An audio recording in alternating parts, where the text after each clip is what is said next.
أعوذ بالله من الشيطان الرجيم وبه نستعين وعليه نتوكل والصلاة والسلام على أشرف الأنبياء والمرسلين أما بعد. Mga magulang at mga kapatid sa panampalataya, Assalamu alaikum warahmatullahi wabarakatuh. Magandang araw po sa inyo lahat, at sa araw pong ito ang ating pag-aralan ay patungkol po sa tuklasin natin ang tunay nitong ganda na ito ang ating relihiyong Islam. At ang ating pag-usapan o yung paksa po natin sa araw na ito ay ang sinabi ng Allah subhanahu wa ta'ala sa banal na Quran sa Suratul A'raf 199 na sinabi ng Allah, khudil afu wa'mur bil ma'ruf wa'arid 'anil jahilin. Ayon sa pinakamalapit niyang kahulugan ay sinabi po ng Allah subhanahu wa ta'ala sa banal na Quran, khudil afu, ikaw ay magpatawad, wa'mur bil ma'ruf, at ikaw ay mag-utos at magpayo ng kabutihan, wa'arid 'anil jahilin, at umiwas sa mga tao na mga mangmang. Dito makikita natin sa isang talata pala, itong tinatawag na isang talata na ibinaba kay Propeta sallallahu alaihi wasallam, ay makikita natin yung kagandahang turo ng relihiyong Islam. Isa-isahin po natin itong talata na ito. Sinabi ng Allah, khudil afu, mag-utos ka, ikaw ay magpatawad, wa'mur bil ma'ruf, at ikaw ay mag-utos at magpayo ng kabutihan, wa'arid 'anil jahilin, at ikaw ay umiwas sa mga taong mangmang. Una ay khudil afu. Isa po ito sa pinakadakilang mensahe ng Islam na tayo ay tinuturuan ng pagpapatawad. Sa pakikitungo natin sa mga tao ay tinuruan tayo ng Allah subhanahu wa ta'ala na tayo ay magpatawad. Khudil afu, ikaw ay magpatawad. Bakit? Dahil ang mga tao, sa pakikitungo natin sa iba't ibang mga tao, ang mga tao ay parang lupa. Mayroong lupa na matigas, mayroong lupa na malambot, mayroong lupa na pwedeng taniman, mayroong lupa na hindi o mahirap taniman. So magkakaiba yung klase ng lupa na halos katulad ito ng tao. May mga tao na maganda pakitunguhan, may mga tao na magagalitin, may mga tao na sobrang sensitive, may mga tao naman na ito ay tinatawag na matiisin sa kanyang kapwa. Kaya po, ang utos sa atin ng Islam sa pakikitungo sa mga tao ay palagi nating isipin ang sinabi ng Allah na khudil afu. Ikaw ay palaging magpatawad. Dahil lahat tayo ay nagkakamali. Sinabi sa hadith ni Propeta sallallahu alaihi wasallam, kullu bani Adam khata, lahat ng angkan ni Adam, tayo na mga tao ay nagkakamali. At ang pinakamainam sa kanila ay silang mga nagbabalik loob kay Allah subhanahu wa ta'ala. Nauna na sinabi ng Propeta sallallahu alaihi wasallam na lahat ng angkan ni Adam ay nagkakamali. Kaya huwag tayong mag-expect sa mga tao na pare-parehas ang pakikitungo nila sa atin. Hindi po lahat ng tao ay maganda yung kanilang tinatawag na pananalita. Hindi po lahat ng tao ay maaring maintindihan niya ang sinasabi natin. Hindi po lahat ng tao ay tinatawag na mabuti ang kanyang pakikitungo at matiisin. So magkakaiba po. Kaya ang pinakauna na turo sa atin ng relihiyong Islam sa pakikitungo sa mga tao ay khudil afu. Ikaw ay magpatawad. Yan ang pinakauna na dapat nating gawin kapag tayo ay nakikitungo sa mga tao. Dahil iba-iba ang klase ng mga tao. Ito ay turo sa atin ng Islam din upang maging mapayapa ang ating mga puso. Kaya makikita natin, ang isang tao na hindi marunong magpatawad, palaging natatandaan niya, nakadetails pa yung mga ginawa, sinabi ng kanyang kapatid nandito sa kanyang puso, hindi niya makalimutan. Mahirap yung ganun dahil wala tayong kasiyahan. Nandoon palagi sa isipan natin yung masasama. Kaya nga sabi nila, na dati ko ito na-post na hindi tayo magiging masaya kung nandun pa rin sa ating mga puso yung mga alaala ng kalungkutan natin. Yung mga nasabi sa atin ng ating kapatid na hindi magaganda, yung mga masasamang alaala natin na nangyari sa pakikitungo sa iba't ibang mga kamag-anak, mga kaibigan o sino man, ay nananatili yan sa atin. Hindi po ibig sabihin na mahirap naman sabihin na kalimutan. Ang ibig sabihin po ng relihiyong Islam na ipinapayo niya sa atin ay magpatawad tayo. Kung tayo ay nangyari na sa atin ng bagay na yon, ay kumuha tayo ng aral sa bagay na yon. Halimbawa, nagtiwala tayo sa isang tao at naloko tayo, halimbawa, hindi po ibig sabihin ang tao na yon na lahat ng tao ay magnanakaw. Hindi po ibig sabihin na tayo ay tinatawag na naloko ng isang tao, ay lahat ng lalaki ay tinatawag na manloloko o lahat ng babae ay paasa. So, hindi po ganoon. Meron tayong tinatawag na kumuha tayo ng tinatawag na aral sa mga nakalipas, pero hindi natin ito ilagay sa ating puso. Hindi natin ito yung mga kalungkutan, yung galit, dapat yan ay labas natin sa ating puso. Dahil hindi magiging mapayapa ang puso natin. Kaya nga, ang propeta sallallahu alaihi wasallam ito ay kanyang isinabuhay. Noong panahon na mahina pa ang Muslim sa panahon ni propeta sallallahu alaihi wasallam, kakaunti pa lang ang mga Muslim. Dumaan si propeta sallallahu alaihi wasallam at ang kanyang mga kasamahan sa iba't ibang klase ng pagpapahirap, pananakit. May ang unang namatay nga na sahabiya ay si Sumayya, na siya ay pinatay ng isa sa mga Quraysh na hindi mananampalataya. Ganun din ang kanyang asawa na si Yasir. At ganun din ang ibang mga sahaba, sila ay pinarusahan. Si Bilal ibn Rabah na ibinabad sa araw, hindi pinapainom, hindi pinapakain, nilalatigo. Yan. Si Propeta sallallahu alaihi wasallam, habang siya ay nagdarasal, nilagyan ang kanyang tinatawag na ulo, yung kanyang likod ng mga laman loob ng hayop. Siya ay tinatawag na sinakal, pinagbabato, halos pinagtangkaang patayin ng mga hindi mananampalatayang Quraysh. Pero noong buksan nila ang Makkah, yung tinatawag na Amul Fath, ito ay pinangako ng Allah subhanahu wa ta'ala na ito ay miracles o himala ng propeta sallallahu alaihi wasallam na darating ang panahon na mabubuksan nila ang Makkah. At dito ay sinabi ng propeta sallallahu alaihi wasallam na idhabu fa antumut tulaqa. Kayo ay umahon na dahil kayo ay pinatawad ko na. Ang propeta sallallahu alaihi wasallam sa dinami-dami ng mga ginawa sa kanya ng pagpapahirap, pananakit sa kanya at sa kanyang mga pamilya, doon sa tinatawag na nung sila ay nasa Makkah pa, ay pagkatapos nito ay pinatawad sila ng propeta sallallahu alaihi wasallam. Ganoon din yung nangyari sa kanya sa Taif, na siya ay pumunta ng Taif dahil namatay ang kanyang tito at ang kanyang asawa sa Makkah, at siya ay naglakbay papunta ng Taif. Napakalayo ng Taif, 120 or 30 kilometers. Pero siya ay pumunta doon. At pagkatapos hindi tinanggap ang kanyang mensahe at siya ay pinagbabato ng mga kabataan at mga alipin doon sa tinatawag na Taif. Pero dumating sa kanya ang mga anghel. Ang anghel ng kabundukan ay nagsabi na ako ay inutusan ng Allah subhanahu wa ta'ala. Kung gusto mo ay baliktarin ko sa kanila ang tinatawag na 2 bundok na nakapalibot sa lugar na Taif at saka sa Makkah. Pero kanyang sinabi na hindi, dahil ako ay nananalangin kay Allah subhanahu wa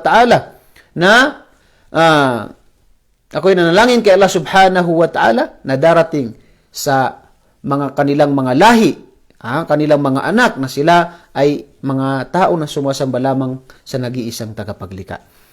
Dito makikita natin na nagdugo pa ang tinatawag na isa sa mga paa ni propeta sallallahu alaihi wasallam sa sobrang pagpapahirap sa kanya ng mga taga-Taif. Siya ay pinagbabato. Ganun pa man na hindi siya gumanti para sa kanyang sarili. Siya pa rin ay nanalangin at nagpatawad at humihingi kay Allah subhanahu wa ta'ala na lumabas sa mga taong ito na sila ay sumasamba sa nag-iisang tagapaglikha. Ganun din yung nangyari sa kanya sa labanan ng Badr o labanan ng Uhud. Sa labanan ng Uhud ay merong hukay na kung saan nahulog si propeta sallallahu alaihi wasallam. Tumama ang kanyang ulo, tumama ang kanyang likod at natanggalan siya ng isang ngipin. At dugong-dugo na ang kanyang mukha dahil sa tinatawag na pagkahulog niya doon sa hukay. Marami mga sahaba, halos 10 o 9 ang namatay ng mga sahaba para ipagtanggol nila ang propeta sallallahu alaihi wasallam at tinanggal nila doon sa hukay. At nung siya ay natanggal sa hukay, mga ilang oras nilang tinanggal ang propeta sallallahu alaihi wasallam. Siya ay pinagpapalo ng tinatawag na espada ng isa sa mga hindi mananampalataya. Pero nung siya ay nakuha sa hukay na yun, siya ay itinaas niya ang kanyang kamay at siya ay nanalangin. Pero alam niyo ba kung ano ang kanyang panalangin? Sinabi niya na, Allahumma gfir li ummati fa innahum la ya'lamun. O Allah, patawarin mo ang aking mga umma dahil hindi nila alam ang kanilang ginagawa. Wala sa puso ni Propeta sallallahu alaihi wasallam na siya ay maghiganti sa kanyang sarili. Ang kanyang tinatawag na palaging inuutos ay sinasabuhay niya yung tinatawag na nasa banal na Quran.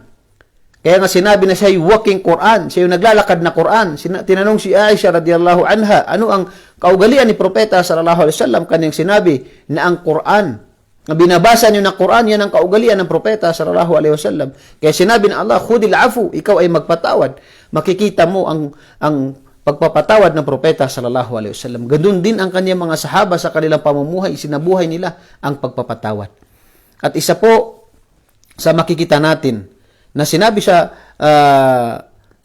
hadis ni Propeta sallallahu alaihi wasallam, nung isang araw siya ay nagbibigay ng paalala sa mga sahaba. Sabi niya, gusto niyo ba na kayo ay makakita ng tao sa paraiso? Sinabi niya, yung lalaki na yan. At 3 beses na pumasok itong lalaking ito sa masjid ng Propeta sallallahu alaihi wasallam. At sinabi niya na yung tao na yan ay tao sa paraiso. Isa sa mga sahaba ang natulog doon sa bahay ng lalaki na yun. Ngunit mga ilang araw ay wala siyang napansin na maraming mga pagsamba sa tao na yun. At tinanong niya at diniretso niya na sinabi niya na kaya ako naparito dahil nabanggit ng Propeta sallallahu alaihi wasallam na ikaw ay tinatawag na tao sa paraiso. Ano ba yung tinatawag na katangian mo na maaring itong dahilan ng pagpuri sa iyo ng Propeta sallallahu alaihi wasallam at sinabi niya na ikaw ay tao sa paraiso? Sabi niya, wala akong ginagawang ibang mga pagsamba dahil ang pagsasala ko, pagdarasal ko ay katulad ng inyong mga pagdarasal. Siguro mas marami pang pagdarasal o mga sadaka yung ibang mga saba. Ngunit kanyang sinabi, ang tanging alam ko ay hindi ako natutulog maliban lamang sa malinis ang aking puso. Ibig sabihin, lahat ng nakagawa sa kanya ng masama, salita man o gawa ay pinapatawad niya. Allahu Akbar. Napakadakilang gawain. Tama, madaling sabihin, mahirap gawin. Pero kailangan natin itong gawin. Katangian ito ng tao sa paraiso. Hindi ibig sabihin mali ang sinasabi ng isang tao na nakasanayan na ito. Yung galit, yung ano. Kaya sabi niya, normal tao ako, hindi po ganoon. Huwag tayong sumuko. Huwag nating sabihin na hindi natin kaya. Kailan natin kakayanin? Kakayanin natin ito sa tulong ng Allah subhanahu wa ta'ala. Ilabas natin sa ating mga puso yung galit, yung sama ng loob, yung inggit, lalo na yung inggit. Dahil yan ay hindi nagpapasaya sa atin. At yan ay pinagbawal ng relihiyong Islam. Kaya tingnan mo kapag tayo ay nagpatawad, wallahi al-azim, masaya ang buhay ng isang tao na wala siyang samang na loob sa kanyang kapwa. Nandiyan po yung tinatawag na mga pagkakamali ng iba. Naalala natin yan. Pero magpatawad tayo. Hindi pig sabihin na kalimutan lahat yan dahil mahirap yang kayanin. Tao tayo. Pero ang sinasabi dito ay magpatawad tayo. At kumuha tayo, pumulot tayo ng aral sa mga nakalipas na nangyari sa atin. At ganun din, na makikita natin na sinabi sa hadith ni Propeta sallallahu alaihi wasallam na pagdating sa kamag-anak ay sino man ang putulin niya ang kanyang koneksyon sa kanyang kamag-anak. Ibig sabihin, kaya nga sa hadith ni Propeta sallallahu alaihi wasallam na ang tunay na mabuti sa kanyang mga kamag-anak ay siya yung kahit na pinuputol ng kamag-anak niya, ang koneksyon nila sa kanya ay patuloy pa rin niyang pinapalakas ang kanyang koneksyon sa kanyang mga kamag-anak. Ibig sabihin, nagsasalita sila ng masama, gumagawa sila ng masama, pero patuloy pa rin siya sa kanyang pagiging mabuti sa kanila. Hindi niya pinuputol ang kanyang koneksyon sa kanila. Siya ay nagpapatawad dahil makikita natin na ito ang pinakamamahal ng Allah subhanahu wa ta'ala. Kaya tayo, nararapat sa atin na subukan natin sa abot ng ating makakaya na tayo ay magpatawad. Dahil tayo ay nagkakamali din. Yan ang isa sa dapat nating gamutin sa ating mga puso, yung tinatawag na perfectionist. Ibig sabihin yung palaging perpekto. Wala pong perpekto na tao. Ang Propeta sallallahu alaihi wasallam, nagkamali nga siya, nagkakamali siya. Tayo pa kaya? Kaya wag nating isipin na tayo lang ang pinakamagaling, tayo lang yung palaging yung karapatan natin, tayo ang nasa tama. Hindi po ganoon. Hindi po masama na tayo ay humingi ng tinatawag na sorry, yung salitang sorry. Okay? Yung salitang sorry, hindi po ibig sabihin na pag sinabi natin yan, ay tinatawag na wala nang tayo na ay nasa kasalanan. Hindi. Minsan ay kailangan nating sabihin ang sorry para sa tinatawag na kabutihan. Kaya nga pinahintulutan sa tinatawag na nag-aayos, yung alimbawa isang tao, inaayos niya yung dalawang nagkaroon ng alitan, na sabihin niya yung mga mabubuting salita upang maayos yung dalawa. Kaya sa atin, palagi nating isipin, tayo bilang isang mga mananampalataya, isipin natin palagi sa ating mga puso, dapat gamutin natin ito, na tayo ay palagi nagkakamali. Isipin natin din yung mga kasalanan natin. Isipin natin yung mga pagkakamali natin. Yung sama ng loob, gaya na nasabi ko, kapag hindi natin pinalabas yan at kinulong natin sa ating mga puso, tayo ang nasasaktan, wallahi al-adim. Dahil maaring hindi alam ng kapatid natin na tayo pala ay nasasaktan doon sa sinabi niya. Tayo pala ay sumama ang loob natin sa ating kapwa. Pero yung kapatid natin maaring hindi niya alam. Dahil hindi natin ginagamit din yung tinatawag na mabuting pag-aakala sa kapwa. Narapat sa atin na maging positive tayo sa ating kapwa. Wallahi adim, ito isa sa makakatulong sa atin upang maging masaya tayo. Kaya sa mga tao na palaging punong-puno ang kanyang puso ng galit, ng sama ng loob, hindi tayo magiging masaya. Sa abot ng ating makakaya, ay magpatawad tayo. Pwede natin kunin ang karapatan natin. Ang karapatan natin, nandiyan yan sa Islam. Pero ang pagpapatawad ay tinatawag na pinakadakila. Hanggat kaya natin, tayo ay magpatawad. Dahil ang pagpapatawad, ang maggagantimpala sa tao kapag siya ay nagpatawad para kay Allah, ay ang Allah subhanahu wa ta'ala. At sapat na magbigay sa iyo ng biyaya ang Allah subhanahu wa ta'ala. Yan ang isa sa dapat natin ipayo sa bawat isa. Katulad din, sa pangalawang tinatawag na salita dito sa aya na ito, sabi niya, khudil afu, ikaw ay magpatawad. Pangalawa, wa'mur bil ma'ruf, ikaw ay magpayo, magutos ng kabutihan. At sinabi sa hadith ni Propeta sallallahu alaihi wasallam, man ra'a minkum munkaran, sino man na makakita sa inyo ng gawain na masama, ay falyughayyiru biyadi. Ito ay payuhan niya sila o pigilan niya sa pamagitan ng kanyang kamay. Ibig sabihin ay kung kaya mo sa pamagitan ng kamay. Ito yung may halimbawa sa tatay sa kanyang anak o yung may tinatawag na may kakayahan na baguhin niya itong kamalian na ito. Kung hindi naman kaya, sinabi ng propeta sallallahu alaihi wasallam ay sa pamagitan ng salita. Pagpapayo, kausapin. Kung hindi natin kayang baguhin sa pamagitan na tinatawag na mga kamay natin. At kung hindi naman natin kaya silang payuhan, at ay kahit na sa ating mga puso na ayaw natin ang gawain na yun. Sa atin, marami tayong nakikita. Yung mga, halimbawa, anak natin, kapatid natin, na tinatawag na mga kamag-anak natin, hindi sila nagsasala. Kung pwede natin silang dalhin sa masjid, ay pilitin natin sila. Pero wag natin silang tinatawag na, kasi makikita natin yung hadith na sinabi ni Propeta sallallahu alaihi wasallam, na kapag dumating ang anak nyo ng tinatawag na 7 taon, ay iutos nyo sa kanila ang tinatawag na sala. Dalhin nyo sila sa masjid. Iutos nyo sa kanila ang sala. Pero pag dumating sa kanila ang 10 taon, ay paluin nyo sila para sila ay magsala. Hindi ibig sabihin na papaluin na sasaktan mo na yung para kang sinasaktan mo ang yung kalaban. Hindi. Kung ito ay sasaktan mo, ay papaluin mo siya, na papaluin upang ito'y tinatawag na palo ng pagmamahal. Dahil ang gusto mo sa kanya ay kabutihan. Kaya sa atin, yung tinatawag na makikita natin, halimbawa, asawa natin, na hindi nagsusuot ng hijab. Wallahi al-adim, payuhan natin sila. Kung pwede ay magmakaawa tayo sa kanila. Sabihin natin sila, paalalahanan natin sila. Kung hindi nila gagawin ang mga sinasabi natin hanggang sa dumating na sabihin, ikaw ay magbigay ng babala sa kanila. Dahil hindi mo pwedeng baguhin ang isang tao maliban sa gabay ng Allah, pero ang obligasyon ng isang tao ay maiparating, mapayuhan mo ang iyong pamilya. Katulad ng iyong mga anak. Paano nakakabili ang iyong anak ng mga damit na halos makita na ang kanyang katawan kundi dahil sa pahintulot mo. Kung nalalaman nila na kapag binili mo yun ay hindi maganda yung feedback mula sa iyo, na pinapayuhan mo sila na ito ay hindi maganda, ito ang maganda, hindi nila gagawin ang mga bagay na tinatawag na alam nila na hindi mo tinatawag na mga gusto.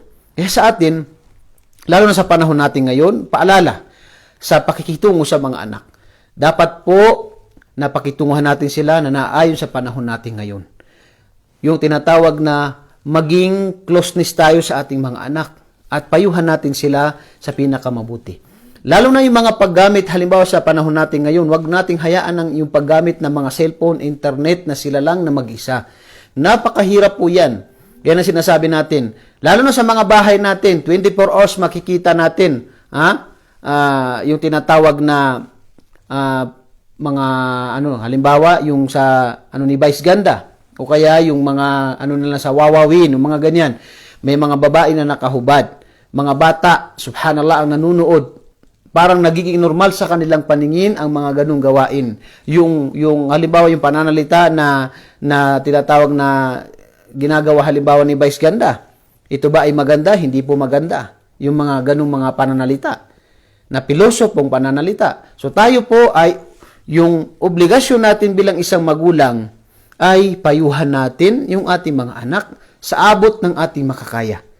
Hindi po tayo mananakit na ganoon. Ang propeta sallallahu alaihi wasallam hindi siya nanakit ng isa man sa kanyang mga asawa, sa mga nagtrabaho sa kanya, wala siyang nasakta na isa man lamang sa kanyang mga pamilya.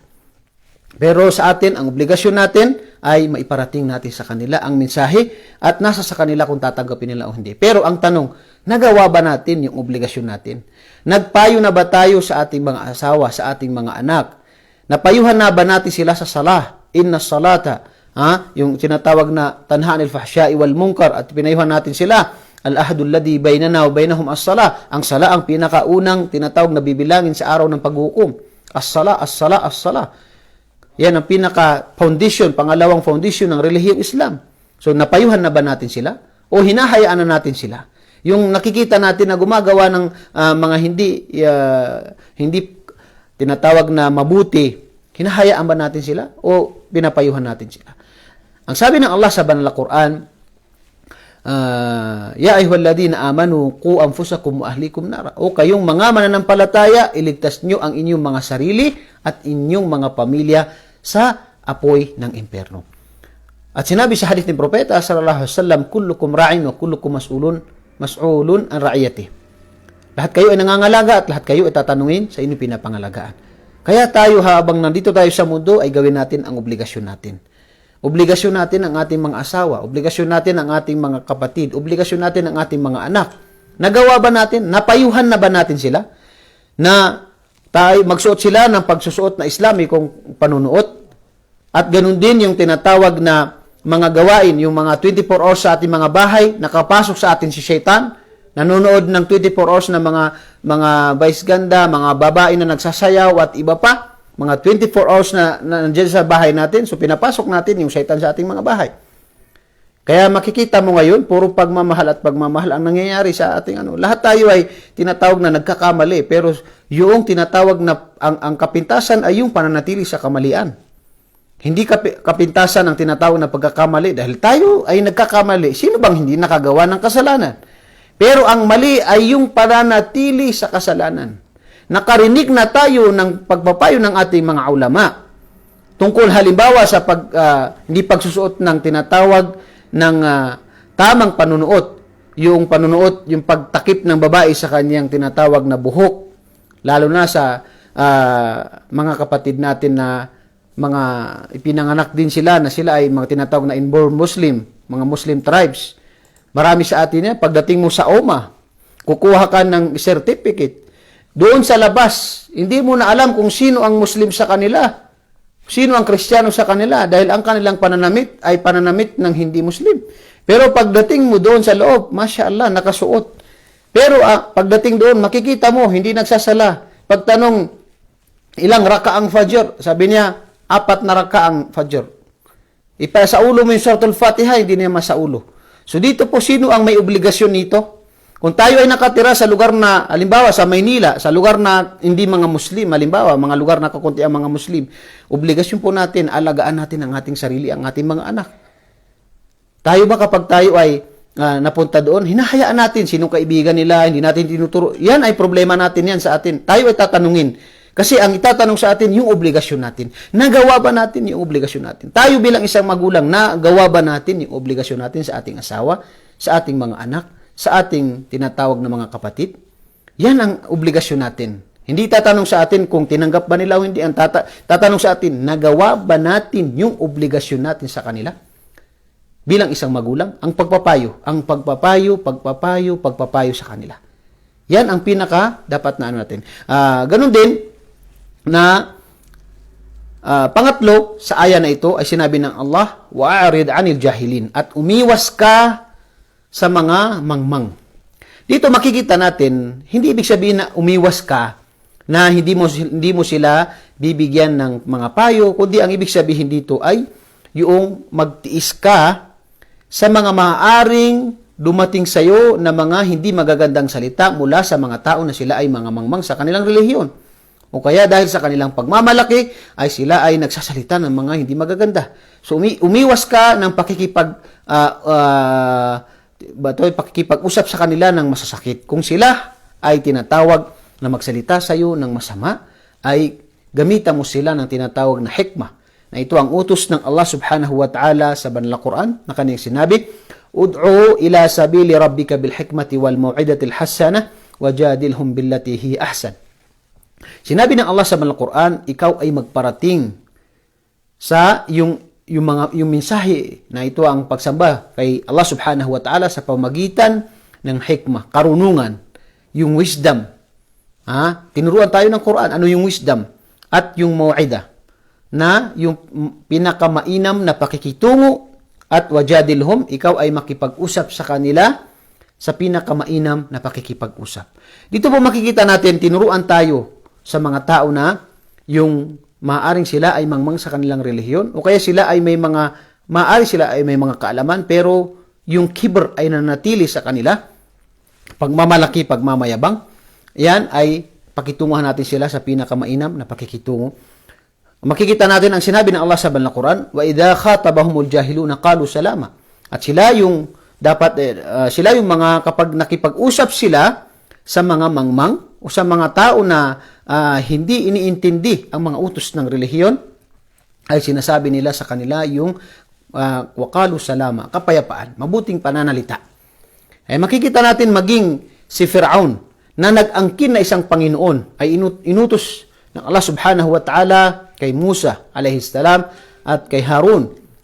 Sila ay makipag-usap kay Fir'aun ng yung tinatawag na mahinhin na pakikipag-usap. Kahit na si Fir'aun ay hindi lamang gumawa ng shirk, bagkus nag-angkin na siya ang Panginoon, subhanallah, wa na'udhu billahi min dhalik.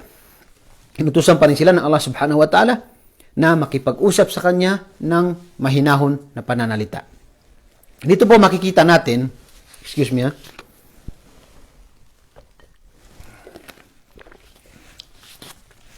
makikita natin yung tinatawag na gamitan natin yung tinatawag na hikmah. Iba-iba yung mga tao, iba-ibang klase yung mga tao. Sa panahon ni Propeta sallallahu alaihi wasallam, sa kanyang masjid, sa likod ng kanyang masjid, sa loob ng masjid niya, sa likod, meron isang Arabi na siya ay umihi doon sa loob ng masjid, sa likod ng masjid. Ang mga sahaba ay nagsalita sila ng sa kanya, ng yung tinatawag na matindi sa kanya. Gusto nilang dahil umihi siya sa loob ng masjid, pero sinabi ng Propeta sallallahu alaihi wasallam, huwag niyo siya, hayaan niyo siya. Dahil siya ay umihi na, wala na nandoon na, umihi na. At pagkatapos kinausap siya ng Propeta sallallahu alaihi wasallam at sinabi niya na itong masjid na ito ay ipinatayo para pag-alala kay Allah subhanahu wa ta'ala. At ang mga ganitong mga bagay, ganyan mga bagay, marurumi na mga bagay, ganyan na ihi, ay hindi karapat-dapat sa loob ng masjid. At sinabi niya na yung pinaliwanag niya yung mga bagay na yun, at upang hindi niya maulit ang ginawa ng Arabi na yun. Pero yung Arabi na yun ay isang tinatawag na kumbaga sa Badu, na wala siyang kaalaman sa relihiyong Islam. So yung ginawa niya yun, ay makikita natin yung tamang pakikitungo, ni Propeta sallallahu alaihi wasallam sa isang tao na maaaring siya ay nakagawa ng pagkakamali. Siguradong pagkakamali yun, pero ang pakikitungo ng Propeta sallallahu alaihi wasallam ay makikita natin na mabuti ang kaniyang pakikipag-usap at yung tinatawag na pinayuhan niya ang tao na ito. Kaya ang tao na ito ay nanalangin siya kay Propeta, nanalangin siya kay Allah subhanahu wa ta'ala para kay Propeta Muhammad sallallahu alaihi wasallam. Tayo bilang isang mananampalataya, minsan mararamdaman din natin kapag tayo ay tinatawag na nagpaparating ng mensahe ng relihiyong Islam. Yan po ay normal na makakarinig tayo minsan sa ibang mga hindi mananampalataya ng masasakit na salita tungkol kay Propeta Muhammad sallallahu alaihi wasallam, tungkol sa Islam, dahil ito sa kanilang tinatawag na kamangmangan sa relihiyong Islam. Dahil kung alam lang nila ang mga katuruan ng Islam, hindi nila ito masasabi. May mga tao na pinag-aralan nila ang relihiyong Islam upang sirain ang relihiyong Islam. Pero sila, pagkaraan ng kanilang pag-aaral ay tinanggap nila ang relihiyong Islam. Dahil ang relihiyong Islam ay dakilang relihiyon. Ngunit, huwag tayong tinatawag na kapag may nagsalita ng masama sa ating relihiyon o sa kay Propeta Muhammad sallallahu alaihi wasallam ay obligasyon natin na ito ay paliwanag sa kanila at huwag tayong huwag natin silang gantihan ng tulad ng sinasabi nila. Huwag tayong tinatawag na gumanti ng tinatawag na tulad ng kanilang gawain na hindi maganda. Na sila ay nagsasalita ng masama, tayo rin ay magsalita ng masama sa kanila. Bagkus dahil sa kanilang kamangmangan, sa ating relihiyon ay nasasabi nila ito. O kaya ay meron minsan o kadalasan, merong tinatawag na, kumbaga sa experience niya, na may nakasalamuha siya na hindi Muslim, na hindi maganda ang kanyang pakikitungo, kaya parang galit siya sa lahat ng mga Muslim. Kaya ang payo natin ay narapat na ipaliwanag natin ang relihiyong Islam sa mga hindi nakakilala. At ito yung isa sa mga programa natin ngayon ay yung tinatawag na tuklasin natin ang tunay nitong ganda. Upang matuklasan ng mga tao na tunay na nagsasaliksik ng kaalaman sa relihiyong Islam ang dakilang turo ng relihiyong Islam. Kung alam lang nila ang kagandahan ng relihiyong Islam, wallahi al-adim, kung hindi man sila papasok sa relihiyong Islam, ay magugustuhan nila ang relihiyong Islam. Tayo din sa ating halimbawa sa kapwa nating Muslim, minsan mayroong mga bagay na tinatama tayo, tulad ng mga gawaing bid'a, tulad ng mga ipinagbabawal, makakarinig ka ng sinasabi na puro kayo bawal. Yung iba, sinasabi niya na mga pakialamero kayong mga ustad. Yung iba, killjoy kayong mga ustad. Yung iba, puro bawal, bawal, bawal. Hindi po ganoon. Ang relihiyong Islam ay nakumpleto na po. Mayroong Quran at Sunnah. At kumpleto na po, sinabi ng Allah sa banal na Quran, "Al-yawma akmaltu lakum dinakum wa atmamtu alaykum ni'mati wa raditu lakumul Islam madina." Ngayong araw ay kinumpleto ko sa inyo ang inyong mga biyaya at ginawa ko sa inyo na ang inyong relihiyon ay ang Islam. So nakumpleto na po ang ating relihiyon. At ito po, kung hahayaan po ng mga ulama, ang may mga kaalaman, ang mga tao, ay baka maligaw na ang mga tao. Kaya ang Allah subhanahu wa ta'ala ay nagpadala siya ng napakarami mga propeta upang wala nang maidahilan ang mga tao at upang hindi maligaw ang mga tao. Dahil si Shaitan ay nangako siya na ililigaw niya ang mga tao sa abot ng kanya makakaya at siya ay nagpromise na hindi siya papasok sa impyerno maliban na maisama niya ang angkan ni Adam. Kaya tayo, sinabi rin sa banal na Quran na maliban sa sila ng mga mukhlis, yung gumagawa sila ng pagsamba na para lamang kay Allah subhanahu wa ta'ala. Si Shaitan ay tinatawag na kalaban ng tao dahil siya ang palaging nagbubulong sa tao. Kaya narapat sa atin bilang isang mananampalataya na palagi nating paalalahanan ang ating mga sarili at magsaliksik tayo ng kaalaman. Ganun din, pilitin natin na ito ay maisabuhay natin at ito ay maiparating natin dahil kung titingnan po natin ang ating relihiyon, ang relihiyong Islam, napakalawak ng relihiyong Islam. Napakaganda po ng relihiyong Islam. Ganun din, palagi pinaalala natin dahil itong aya na ito, wa'arid anil jahilin. Kapag may dumarating sa atin na mga tinatawag, ako sa aking experience ko, pinapaliwanagan ko yung tao sa pinakamainam. Pinapaliwanag ko yung aking mga dalil sa Quran mula sa Sunnah. Pinapaliwanag ko sa abot ng aking makakaya doon sa tao na may katanungan. Pero kapag napapansin ko sa kanya na hindi siya naghahanap ng katotohanan, sa akin para wala na yun, mawala na sa isip ko, binablock ko.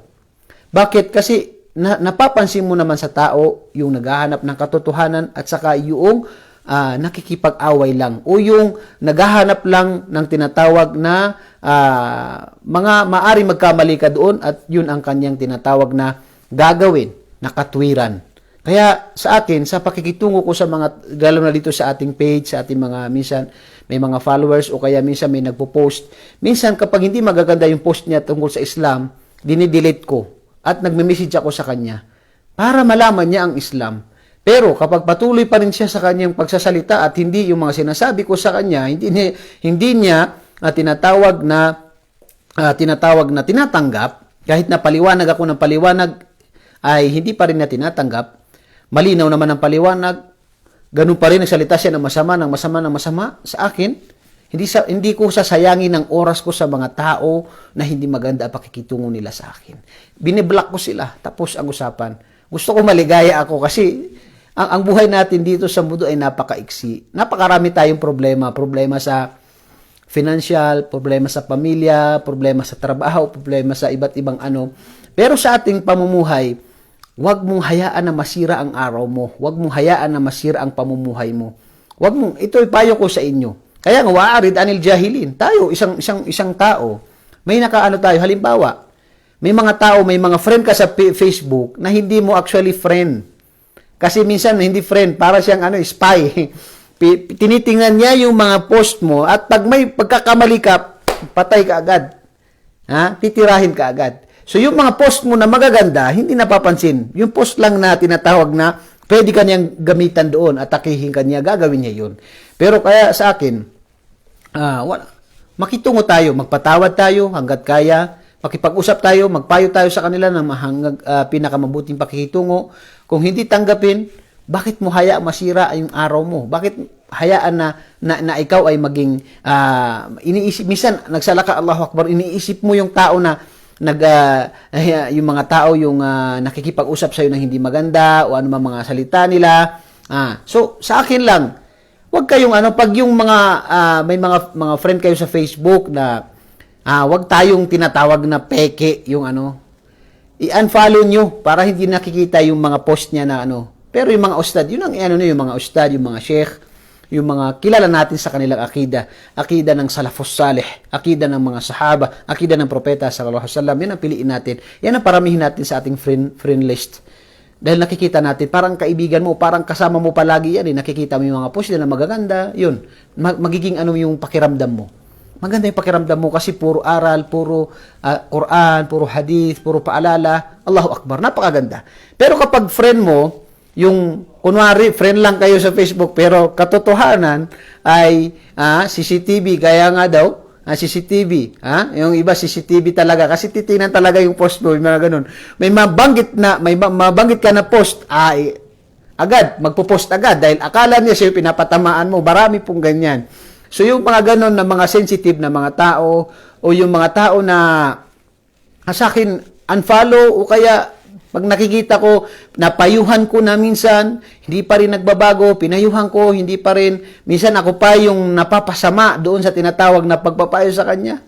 O minsan ako unfollow, o kaya minsan block. Yun ang talaga sa akin. Sa akin lang experience ko, kasi ayaw kong masira yung araw ko. Ayaw ko masira yung kasiyahan ko. Huwag na natin dagdagan. Huwag tayong maging peke. Marami tayong friend, pero hindi naman talaga friend. Kundi, yan ay naninira lang ng ating araw, naninira lang ng Huwag tayong din maging negative sa mga tao. Huwag tayong negative sa mga tao.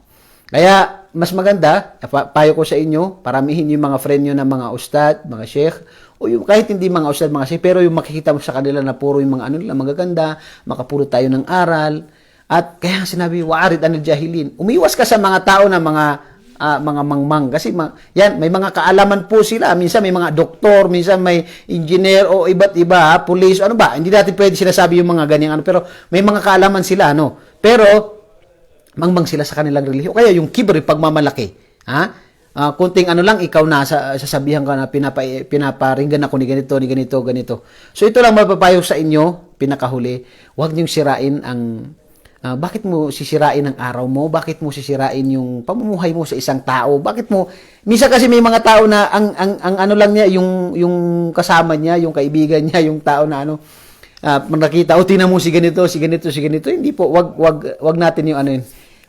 Yung tayo ang nagpapasaya sa ating sarili. Kapag yan ay tinatawag na gusto mong pasiyahin, yan ang nabanggit sa aya. Magpatawad ka, positive thinking, umiwas ka sa mga tao na nasumisira sa araw mo.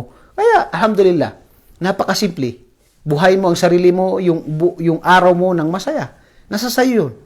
Pero kapag ikaw, punong-puno ang puso ng tao ng tinatawag na inggit sa kapwa o yung tinatawag na galit sa kapwa, may makikita kang post o may share siya, agad ikaw na ang pinapatamaan. Hindi naman ganun. Huwag tayong negative agad. Hindi naman ikaw. May share na magandang post, akala natin tayo na, hindi po ganoon. Kung tinatamaan tayo, alhamdulillah. Dahil yun ay isa sa payo sa ating sarili. Alam natin na tayo yun, baguhin natin kung tayo yun. Pero, yun ang pinakahuling payo ko sa inyo. Tayo po ang nagpapasaya sa ating sarili. Tayo ang nagpapasaya sa ating sarili. Ang Allah subhanahu wa ta'ala, syempre, tayo humingi ng tulong kay Allah subhanahu wa ta'ala. Pero tayo, matutulungan natin ang ating sarili. Huwag tayong sensitive sa sinasabi ng iba. Huwag tayong tinatawag na palaging negative. Ganon. At saka, umiwas sa mga tao na palaging negative. May mga tao na hindi mo nga nabasa yung post ng isa, may nag-text sa'yo na isa. Alam mo ba yung post ni ganito? Ikaw ata yung tinutukoy. Yan, mga nag-ano ng tinatawag na, okay. Nagpapainit sa tao. So, inshallah po, yung may mga katanungan po, sana po magtanong kayo ng minsan di ko mabasa lahat ng mga post, pero sinisikap ko po mabasa yung mga sa comment. Pero sikapin po natin, makapag-message na lang kayo sa akin ng diretso. Kung kaya natin ay sagutin natin, kung hindi naman ay tanong natin sa ating mga ulama. So tayo po ay nagpapayuhan dahil sinabi po ng Allah sa Manla Quran, وَذَكِّرْ فَإِنَّ ذِكْرَ تَنْفَعُ الْمُؤْمِنِينَ. وَذَكِّرْ, o Muhammad, tayo ang sinasabi lahat dito. Kayo ay magpaalala, وَذَكِّرْ فَإِنَّ ذِكْرَ تَنْفَعُ الْمُؤْمِنِينَ. Dahil ang pagpapaalala ay nakakapagbigay ng tinatawag na tulong sa mga mananampalataya. Assalamualaikum warahmatullahi wabarakatuh.